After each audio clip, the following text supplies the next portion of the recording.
Hello दोस्तों, स्वागत है आप सभी का आपके अपने यूट्यूब चैनल आईआर स्टडी में। दोस्तों, इस वीडियो हम फिजिक्स के बहुत ही महत्वपूर्ण टॉपिक ऊष्मा एवं तापमान के बारे में पढ़ेंगे और इससे अक्सर एग्जाम में क्वेश्चन बनते हैं।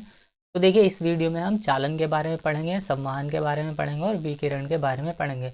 जो ऊष्मा स्थानांतरण की 3 विधियाँ हैं उसको हम इस वीडियो में आज बहुत ही सरल तरीके से समझेंगे और बहुत ही आसान तरीके से। आपको ये आज के बाद इसमें कोई भी कन्फ्यूजन नहीं होगा और रेलवे का तो ये बहुत ही फेवरेट टॉपिक है। तो चलिए हम बिना किसी देरी के वीडियो को शुरू करते हैं।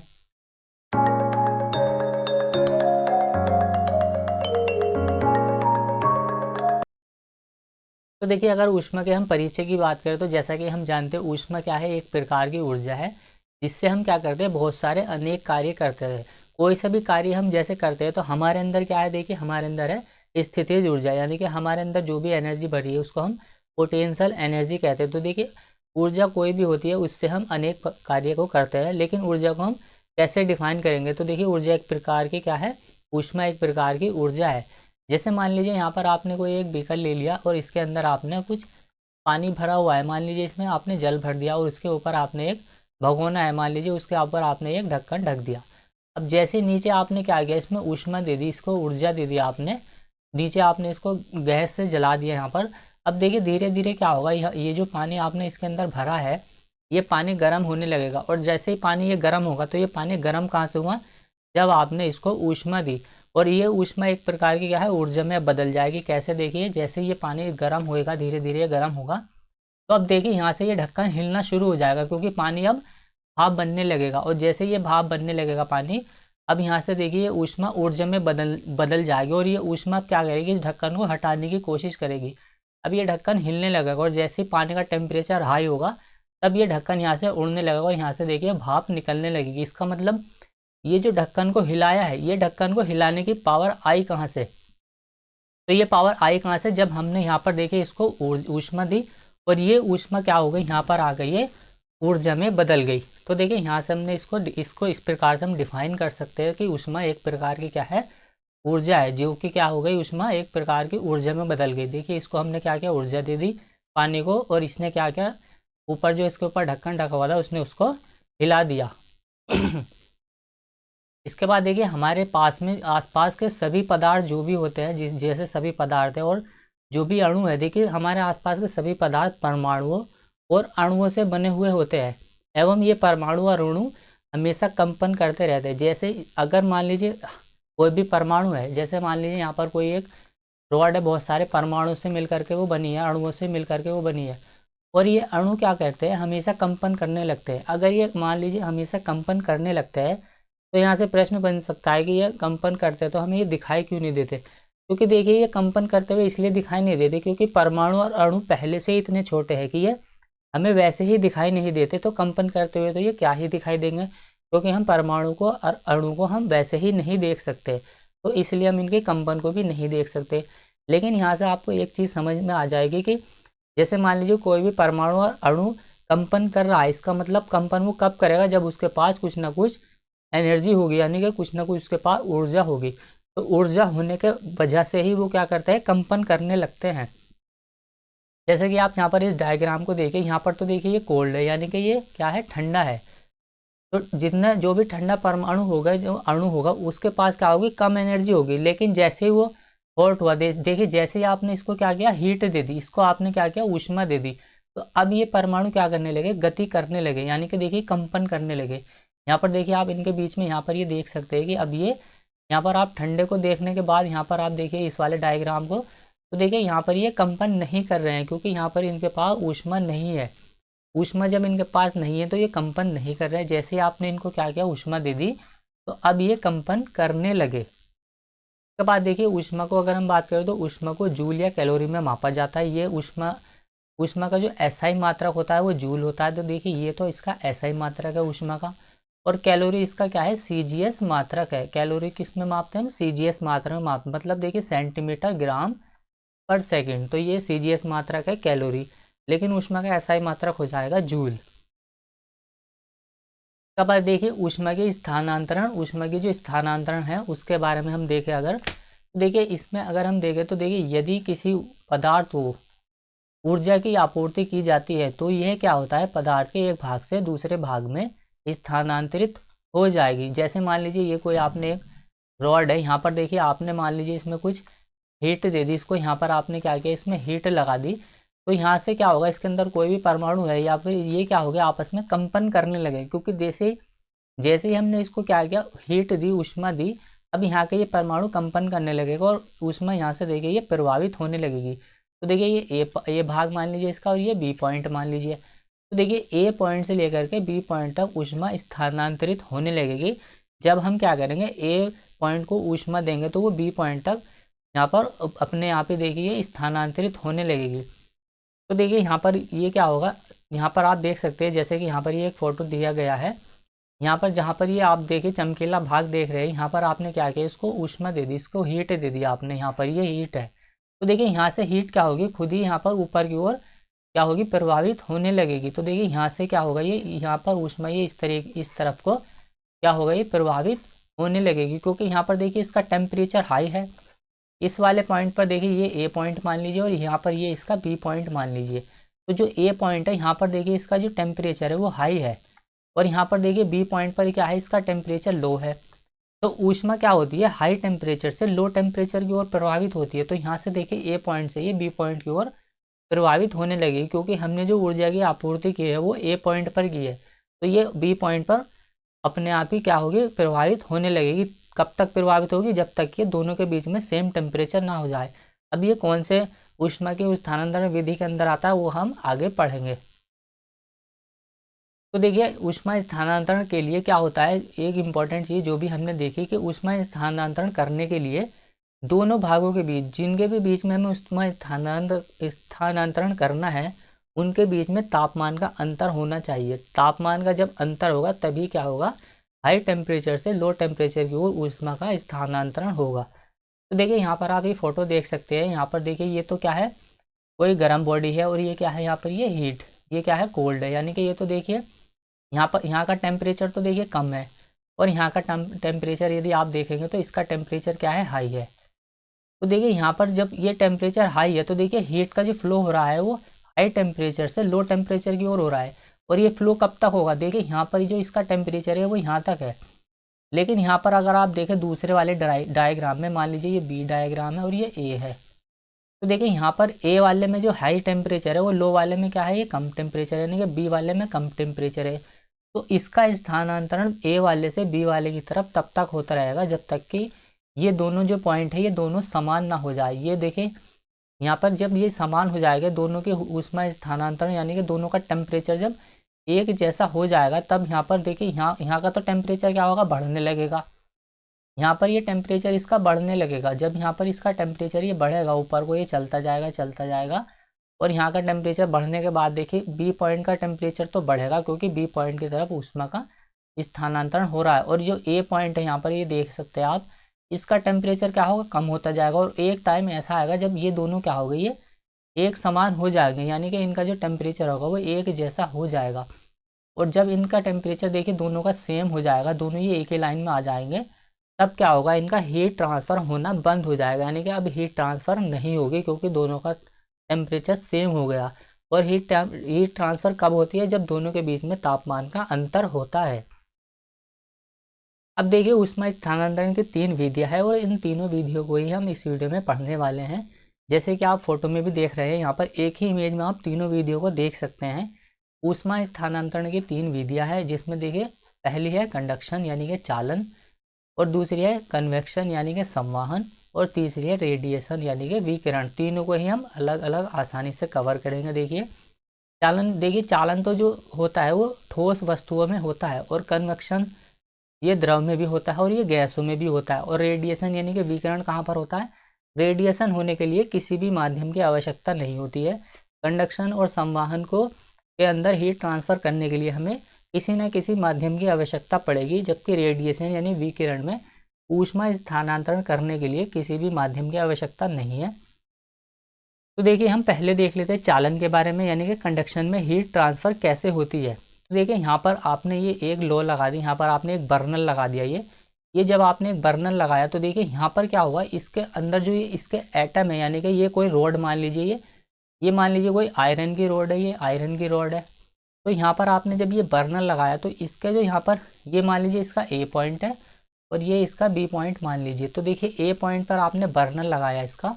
अब ए पॉइंट पर जब आपने ये बर्नर लगा दिया तो देखिए यहाँ पर जो इसके यहाँ पर देखिए इसके ये परमाणु है, अणु है, ये क्या होगा, इनको क्या होगी, ऊष्मा की आपूर्ति होगी। और जब इनको ऊष्मा मिलेगी तो ये क्या होगा, वाइब्रेशन करने लगेगा, यानी कि ये कंपन करने लगेंगे। और जब इनके कंपन इतना अधिक हो जाएगा तो ये क्या करेंगे, अपने आसपास वाले को वाइब्रेट करते रहेंगे। ध्यान रखना इसमें क्या होता है, पदार्थ का फ्लो नहीं होता। ऐसा नहीं होता कि यहाँ पर मान लीजिए इसका कोई ये एक आइटम है, इसका टेम्परेचर बढ़ा तो ये उठ करके यहाँ पर इस तरफ इधरली तरफ आ गया, यानी कि ये एटम यहाँ पर आ गया। तो इसमें देखिए एटम क्या होते हैं, अपनी जगह पर ही वाइब्रेशन करते हैं। और ये वाइब्रेट करके क्या करते हैं, ये क्या है, वाइब्रेट करेगा तो ये अपने पास वाले को ऊर्जा देगा, ये यहाँ पर वाइब्रेट करेगा तो ये अपने पास वाले को ऊर्जा देगा, और ये अपने पास वाले को देगा। और ऐसे ही करते करते क्या होगा, इनमें ऊर्जा एक स्थान से दूसरे स्थान की ओर स्थानांतरित होने लगती है। इसमें क्या होगा, पदार्थ अपनी ही जगह पर वाइब्रेट करते हैं, और अपनी जगह पर जब ये वाइब्रेट करते हैं तो ये अपने पास वाले को भी वाइब्रेट करते हैं, जिससे कि उसको भी क्या होता है, एनर्जी मिल जाती है, यानी कि ऊष्मा उसको मिल जाती है। और ये अपने पास वालों को तब तक वाइब्रेट करते रहते हैं जब तक कि इनका दोनों तरफ टेम्परेचर सेम ना हो जाए। क्योंकि देखिए यहाँ पर तो ये हॉट है, यानी कि यहाँ पर ये गर्म है, और जितना ज़्यादा गर्म परमाणु होगा वो उतना ही ज़्यादा कंपन करेगा। और यहाँ पर देखिए ये कोल्ड है, यानी कि ये क्या होगा, ये ठंडे हैं। तो यहाँ पर इसके जब ये एटम ठंडे हैं तो ठंडे एटम क्या होगा, वाइब्रेट नहीं करेंगे, यानी कि ये कंपन नहीं करेंगे, क्योंकि इनके पास में क्या है, एनर्जी नहीं है, ऊष्मा नहीं है। अब देखिए यहाँ से लेकर के ए पॉइंट से बी पॉइंट की ओर इसमें क्या हो रहा है, पदार्थ का फ्लो नहीं हो रहा है, यहाँ पर सिर्फ ऊष्मा स्थानांतरित हो रही है ए पॉइंट से बी पॉइंट की ओर।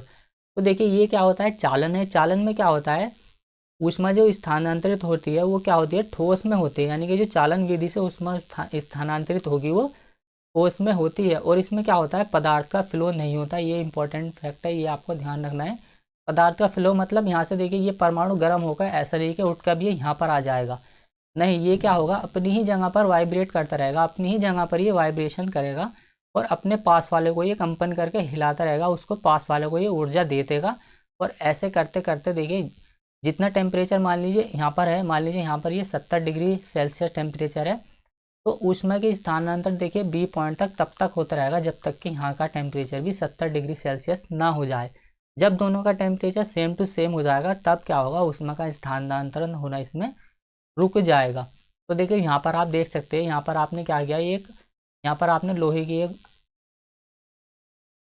मान लीजिए यहाँ पर आपने देखिए लोहे की एक कुछ चीज़ पकड़ रखी है, लोहे की कोई कील है, और यहाँ पर आपने इसको मोमबत्ती की ओर रखा। तो देखिए मोमबत्ती की ओर यहाँ पर क्या होगा, ये अब यहाँ पर इसको जब ऊष्मा मिलेगी तो यहाँ पर ये ऊष्मा से क्या होगा, गर्म होने लगेगा।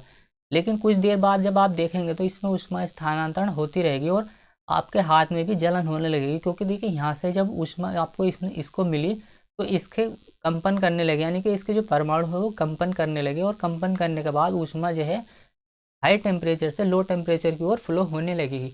और इसीलिए देखिए यहाँ तक इसका टेम्परेचर हाई हो जाएगा, यानी कि ऊष्मा यहाँ तक इसको जब मिलेगी तो यहाँ पर भी ये गर्म हो जाएगा, और इसमें क्या होगा, यहाँ पर देखिए आप ऊष्मा का स्थानांतरण यहाँ पर हाई टेम्परेचर से लो टेम्परेचर की ओर हो रहा है। अब देखिए हम इसके कुछ उदाहरण देख लेते हैं चालन विधि के। तो देखिए चालन को हमने आसानी से समझ लिया। इसमें दो ही चीज़ याद रखनी है आपको। देखिए इसमें जो टेम्परेचर का फ्लो होता है वो क्या होता है, देखिए यानी कि इसमें पदार्थ का फ्लो नहीं होता है। वाइब्रेशन देखिए कंपन, इसके जो परमाणु है वो कंपन करने लगते हैं अपनी जगह पर, और ये क्या करते हैं, अपने पास पास वाले को कंपन कर करके दूसरी जगह पर जहाँ पर भी हाई टेम्परेचर होता है वहाँ से लो टेम्परेचर की ओर स्थानांतरण ऊष्मा का हो जाता है। अब चालन विधि के अगर हम उदाहरण की बात करें तो देखिए चालन के कुछ उदाहरण हैं जिनका दैनिक जीवन में भी उपयोग होता है। जैसे धातुएं ऊष्मा की चालक होती है। तो देखिए अधिकांश धातुएं क्या होती है, ऊष्मा की चालक होती है, कुछ का अपवाद को अगर हम छोड़ दे तो देखिए धातुएं धातुएं ऊष्मा की चालक होती है, क्योंकि देखिए एक तो वे वैसे ही मेटल की बनी हुई, दूसरा क्या होता है इनके अंदर फ्री इलेक्ट्रॉन पाए जाते हैं। धातुओं के अंदर क्या होता है, फ्री इलेक्ट्रॉन पाए जाते हैं, इसीलिए क्या होता है इनके अंदर ऊष्मा का स्थानांतरण अधिक होता है, यानी कि ये ऊष्मा की क्या होती है, ऊष्मा की सुचालक होती है। धातुएं क्या होती है, ऊष्मा की सुचालक होती है, क्योंकि इनके अंदर फ्री इलेक्ट्रॉन भी पाए जाते हैं। दूसरी चीज़ देखिए भोजन पकाने में धातुओं से बने बर्तनों का प्रयोग किया जाता है। क्यों किया जाता है? क्योंकि देखिए धातुओं से बने बर्तन का प्रयोग इसीलिए किया जाता है ताकि जो भी हम उनको बर्तनों को ऊष्मा देंगे वो क्या करेगा, ऊष्मा उसको अधिक से अधिक ऊष्मा धातु प्राप्त होगी और उस ऊष्मा को हम खाना बनाने में प्रयोग कर सकते हैं। तो इसीलिए क्या होता है, भोजन बनाने में धातुओं से बने बर्तनों का प्रयोग किया जाता है। तीसरा अगर हम देखें तो कि कपड़ों पर इस्त्री करने पर कपड़ों में ऊष्मा का स्थानांतरण होना। जैसे मान लीजिए कोई कपड़ा है, यहाँ पर देखिए कोई इस्त्री है इस तरीके से, तो देखिए यहाँ पर देखिए ये गर्म है। अब यहाँ पर ये जो प्रेस है, ये प्रेस ये गर्म हो जाएगी, ये जो आयरन है ये गर्म है। तो ये कोई कपड़ा है, अब जैसे हम इसको इसके ऊपर फिराएंगे तो देखिए इसके अंदर से क्या होगी, प्रेस के अंदर से ऊष्मा निकल करके, यानी कि इसके अंदर से ऊष्मा का जो स्थानांतरण होगा वो कपड़े की ओर होगा। क्योंकि आयरन का जो टेम्परेचर है वो हाई है, देखिए इसका टेम्परेचर तो क्या है, हाई है, का टेम्परेचर हाई हो जाएगा प्रेस का। और कपड़े का जो टेम्परेचर है, देखिए कपड़े का टेम्परेचर क्या है, लो है। तो देखिए हाई टेम्परेचर से लो टेम्परेचर की ओर इसका स्थानांतरण होगा और कपड़ों के पर प्रेस करने में क्या होगा, हम इसका प्रयोग करते हैं। तो देखिए तीसरा, देखिए हम खाना पकाने के जो भी बर्तन होते हैं उनमें क्या होता है, हम जो भी हत्था होता है जिससे हम पकड़ते हैं उसमें लकड़ी या प्लास्टिक का प्रयोग करते हैं। लकड़ी या प्लास्टिक का प्रयोग हम इसलिए करते हैं ताकि क्या है, उनमें ऊष्मा का स्थानांतरण कम से कम हो। क्योंकि देखिए जितने भी ये बैड कंडक्टर होते हैं, यानी कि लकड़ी भी एक ऊष्मा का बैड कंडक्टर और प्लास्टिक भी एक बैड कंडक्टर है।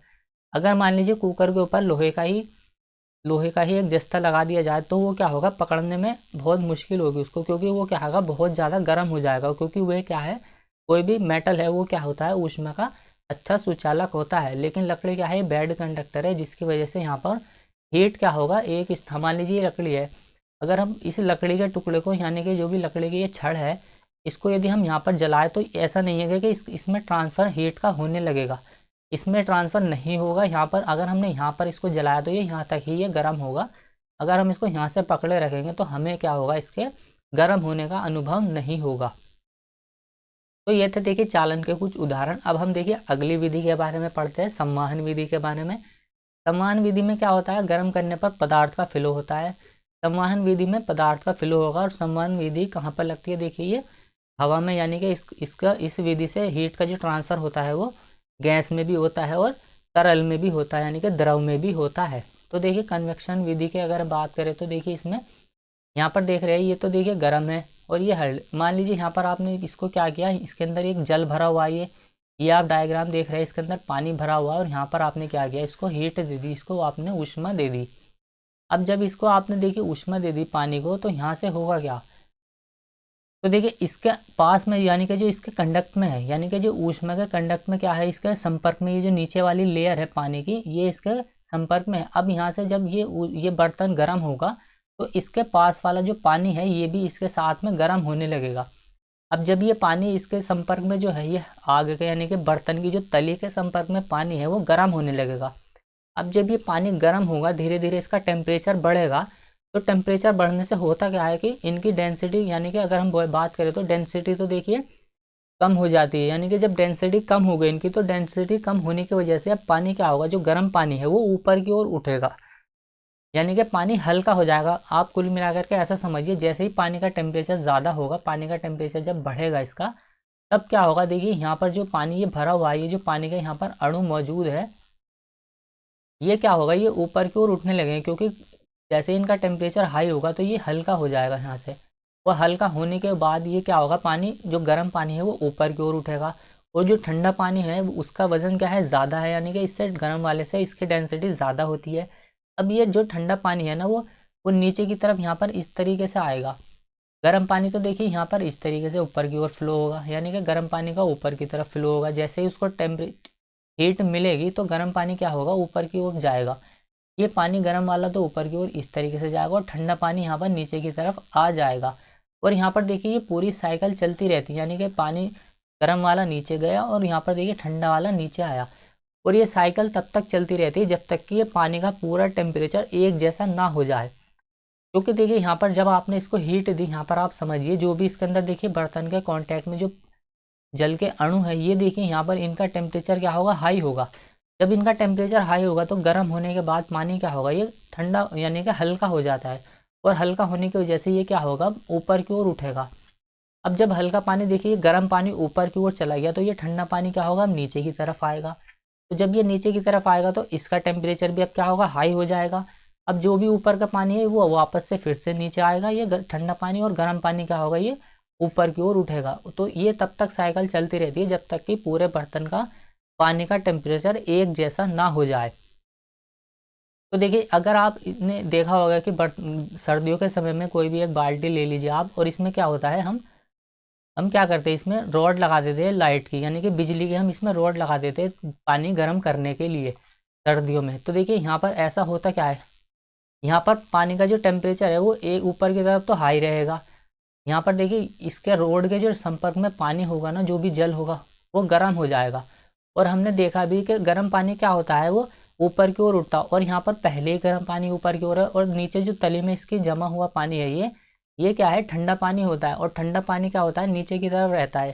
तो ये ठंडा पानी ऊपर की ओर जाएगा ही नहीं, और जो गर्म पानी है वो पहले से ही ऊपर की ओर है, और गर्म होने के बाद वो ऊपर ही रहेगा। तो यहाँ पर क्या होगा, पानी का टेम्परेचर की अगर हम बात करें तो ऊपर जो पानी का टेम्परेचर होगा वो ज़्यादा होगा, और नीचे जो पानी का टेम्परेचर होगा वो कम होगा। तो यहाँ पर टेम्परेचर कम क्यों होगा, क्योंकि ठंडा पानी नीचे की ओर रहता है, इसकी डेंसिटी ज़्यादा होती है, और जो गर्म पानी होता है वो ऊपर की ओर उठता है। तो रॉड के संपर्क में जो पानी है वो पहले ही गर्म हो चुका, अब ये पानी नीचे की ओर नहीं आने वाला, ये ऊपर की ओर ही रहेगा। इसलिए क्या होता है, यहाँ पर रॉड से जो भी पानी हम गर्म करते हैं वो ऊपर से तो गर्म हो जाता है, लेकिन नीचे से वो ठंडा ही रहता है। बहुत ज़्यादा गर्म करने के बाद में ऊपर वाला पानी तो बहुत ज़्यादा गर्म हो जाएगा, लेकिन नीचे वाले पानी का टेम्परेचर जो होगा वो बहुत ही कम रहता है। तो इसीलिए, लेकिन नीचे यहाँ पर जैसे ही आप इसको नीचे से हीट दोगे इसमें, तब पानी क्या होगा, टेम्परेचर पानी का एक जैसा हो जाएगा, क्योंकि यहाँ पर पानी की साइकिल चलती रहेगी। तो संवहन विधि में यहाँ पर देखिए पदार्थ का फ्लो हो रहा है। पदार्थ का फ्लो कैसे, देखिए जो भी ठंडा पानी है वो तो देखिए ऊपर की ओर जा रहा है, यानी कि जो भी ठंडा पानी है वो नीचे की ओर आ रहा है, और जो गर्म पानी है वो ऊपर की ओर जा रहा है। तो यहाँ पर देखिए पानी का फ्लो हो रहा है, इसीलिए हम कहते हैं कि संवहन विधि में पदार्थ का फ्लो होता है। यहाँ पर आप देख रहे हैं कि पानी गर्म तो ऊपर की ओर जा रहा है, और जो ठंडा पानी है वो नीचे की ओर आ रहा है। तो यहाँ पर पदार्थ का फ्लो हो रहा है। लेकिन चालन विधि में ध्यान रखिएगा कि पदार्थ का फ्लो नहीं होता है। अब देखिए हम इसके कुछ उदाहरण की बात कर लेते हैं हम। तो देखिए आपने देखा होगा कि एडजस्ट फैन जो लगे हुए थे, जो गर्म हवा को बाहर फेंकते हैं, वो क्या होते हैं, ऊपर की ओर ही लगे रहते हैं। जैसे कि आप यहाँ पर देखिए ये एडजस्ट फैन लगा हुआ है, तो ये घरों में क्या होता है, ऊपर की ओर ही लगे हुए थे। तो इनके ऊपर की ओर लगे हुए होने का कारण क्या है, क्योंकि देखिए जो भी गर्म हवा होती है वो गर्म हवा ऊपर की ओर उठती है, यानी कि यहाँ पर कोई देखिए एयर है, यहाँ पर ये हवा है, तो देखिए गर्म हवा क्या होगी, ये गर्म हवा तो ऊपर की ओर उठती है, और जो ठंडी हवा होती है वो नीचे की ओर बैठती है। और एडजस्ट फैन का काम क्या है, गर्म हवा को बाहर निकालना, यानी कि एडजस्ट फैन हम क्यों लगाते हैं, क्योंकि गर्म हवा जो भी कमरे की होती है उसको वो बाहर निकाले। तो जब यहाँ पर हम ऊपर की ओर गर्म हवा पहुँचेगी, तो यहाँ पर हमने क्या किया, पंखा लगा दिया, एडजस्ट फैन लगा दिया। तो अब ये गर्म हवा क्या करेगा, एडजस्ट फैन बाहर निकाल के फेंक देगा। अगर हम इसको नीचे की ओर लगा गए तो देखिए गर्म हवा तो ऊपर छत की ओर है, और नीचे ठंडी हवा है, तो ठंडी हवा को ये बाहर निकालेगा। जबकि एडजस्ट फैन को लगाया इसलिए जाता है कि वो जो कमरे के हवा है गर्म, उसको वो बाहर निकाले, ताकि कमरे का अंदर ठंडक बनी रहे। तो एडजस्ट फैन को इसीलिए ऊपर की ओर लगाया जाता है, ताकि वो गर्म हवा जो भी है उसको बाहर निकाले। इसके अलावा देखिए फ्रिज में आपने देखा होगा कि फ्रीज़र को ऊपर की ओर ही लगाया जाता है। इसमें भी संवहन विधि कार्य करती है कि फ्रिज में फ्रीजर लगा हुआ था उसको ऊपर की ओर लगाया जाता है। तो देखिए यहाँ पर फ्रिज में क्या होता है, फ्रीजर ऊपर की ओर लगा हुआ होता है। ऐसा इसलिए होता है, देखिए यहाँ पर जो फ्रीजर है, यहाँ पर इसके संपर्क में यहाँ पर जो भी हवा होगी वो क्या होगी, ये यहाँ पर फ्रीजर लगा हुआ, इसके संपर्क में क्या है, यहाँ पर हवा है, इसके संपर्क में जो भी हवा है वे क्या होगी, फ्रीजर के कांटेक्ट में आने के बाद ठंडी हो जाएगी। और जब ठंडी हवा हो जाएगी, तो हमने अभी देखा है कि ठंडी हवा क्या होती है, नीचे की ओर बैठती है। तो इसके फ्रीजर के अंदर जो भी ठंडी हवा है वो नीचे की ओर यहाँ पर आ जाएगी, यानी कि इसके नीचे की ओर फ्लो होगी वो, क्योंकि वो ठंडी होने के बाद उसकी डेंसिटी ज़्यादा हो जाएगी। और जो यहाँ पर देखिए नीचे की ओर फ्रिज के अंदर हवा है, उसका टेम्परेचर थोड़ा ज़्यादा होगा ऊपर वाली से, तो ये गर्म होने के बाद ये ऊपर की ओर चलेगी। तो यहाँ पर देखिए ये जो ठंडी हवा है वो तो नीचे की ओर आ गई, और जो गर्म हवा है वो ऊपर की ओर चली गई। अब जो ये गर्म हवा ऊपर की ओर आई, तो ये फ्रीजर के कांटेक्ट में आ गई। अब ये कांटेक्ट में आने के बाद क्या होगा, ये भी फ्रीजर के कांटेक्ट में आने के बाद ठंडी हो जाएगी, और ये वापस से नीचे की ओर जाएगी, और ये गर्म हवा फिर से ऊपर की ओर आएगी। तो यहाँ पर भी आप देख रहे होंगे कि नीचे की ओर आ रही है और ऊपर की ओर ये जा रही है, यानी कि यहाँ पर देखिए ये तो क्या होगी, ये तो कोल्ड है जो कि नीचे की ओर आ रही है, और जो ऊपर की ओर जा रही है हॉट एयर है। इसका मतलब यहाँ पर भी देखिए साइकिल चल रही है, यानी कि ठंडी हवा तो नीचे आ रही है और गर्म हवा फ्रिज में ऊपर की ओर जा रही है। तो यहाँ पर भी देखिए ये संवहन विधि के द्वारा यहाँ पर एक साइकिल चल रही है, जिससे कि क्या होगा, पूरा का पूरा फ्रिज ठंडा रहता है। यहाँ से देखिए पूरा फ्रिज ठंडा रहता है, इसीलिए फ्रीजर ऊपर की ओर लगा होता है, हवा का चलना।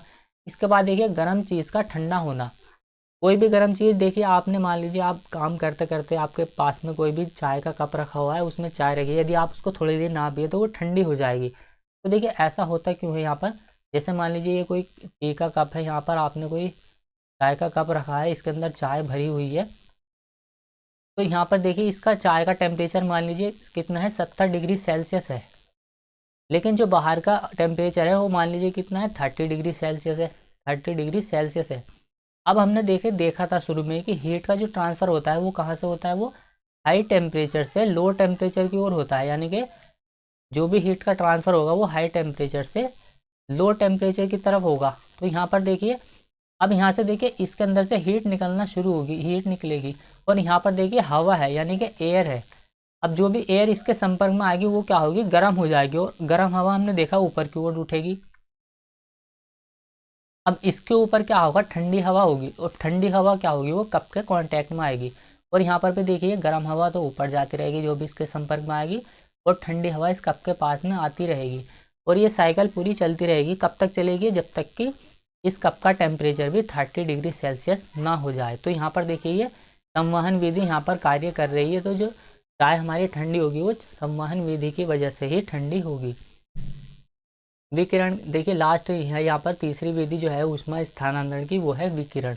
इसमें क्या होता है, देखिए किसी भी माध्यम की आवश्यकता नहीं होती है विकिरण में ऊष्मा स्थानांतरण, इसमें क्या होता है, ऊष्मा का स्थानांतरण के लिए किसी भी माध्यम की आवश्यकता नहीं होती है। ऊष्मा का स्थानांतरण करने के लिए इसमें कोई भी माध्यम की आवश्यकता नहीं होगी, क्योंकि देखिए कोई भी गर्म वस्तु जो भी होती है, कोई भी गर्म वस्तु हो, चाहे कोई भी हो, वो क्या करती है, कुछ तरंगे निकालती है। जैसे कि आप यहाँ पर देख रहे हैं, इस फोटो में आप देखिए कोई भी गर्म वस्तु क्या होती है, कुछ तरंगे निकालती है, और उन तरंगों को हम क्या कहते हैं, EMW मतलब इलेक्ट्रोमैग्नेटिक वेव, यानी कि विद्युत चुंबकीय विकिरण, यानी कि विद्युत चुंबकीय विकिरण के नाम से भी हम इनको जानते हैं, इलेक्ट्रोमैग्नेटिक वेव को। और जो इलेक्ट्रोमैग्नेटिक वेव होती है ना, उनको क्या होता है, किसी भी माध्यम की आवश्यकता नहीं होती है ऊष्मा का स्थानांतरण करने के लिए। तो देखिए जो भी हम यहाँ पर आप देख रहे हैं, इनको हम क्या कह सकते हैं, इलेक्ट्रोमैग्नेटिक वेव भी हम इसको कह सकते हैं। और जो इलेक्ट्रोमैग्नेटिक वेव होती है उसको स्थानांतरण के लिए किसी भी माध्यम की आवश्यकता नहीं होती। जैसे कि आप यहाँ पर देख सकते हैं, इसको भी हम देख सकते हैं, यहाँ पर देखिए इससे क्या हो रहा है, कुछ विकिरण निकल रही है, और कोई भी गर्म वस्तु क्या करती है, तरंगे निकालती है। जो तरंगे निकालती है वो इलेक्ट्रोमैग्नेटिक वेव के रूप में निकालती है, और इलेक्ट्रोमैग्नेटिक वेव को स्थानांतरण के लिए किसी भी माध्यम की आवश्यकता नहीं होती है। इसीलिए सन से जो लाइट आती है हमारे, वो इलेक्ट्रोमैग्नेटिक वेव के रूप में ही आती है, क्योंकि जो हमारा वायुमंडल गर्म होता है वो विकिरण विधि के द्वारा ही गर्म होता है। तो देखिए ये विकिरण विधि है। अब देखिए इसके कुछ उदाहरण देख लेते हैं हम।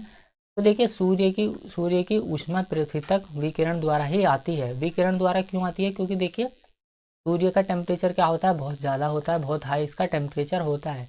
और देखिए कोई भी गर्म वस्तु हमने देखा वो क्या करती है, कुछ तरंगे निकालती है, जो कि इलेक्ट्रोमैग्नेटिक वेव के रूप में वो निकालती है, यानी कि विद्युत चुंबकीय तरंग के रूप में वो तरंगे निकालती है। और इन तरंगों को एक स्थान से दूसरे स्थान तक जाने के लिए किसी भी माध्यम की आवश्यकता नहीं होती है।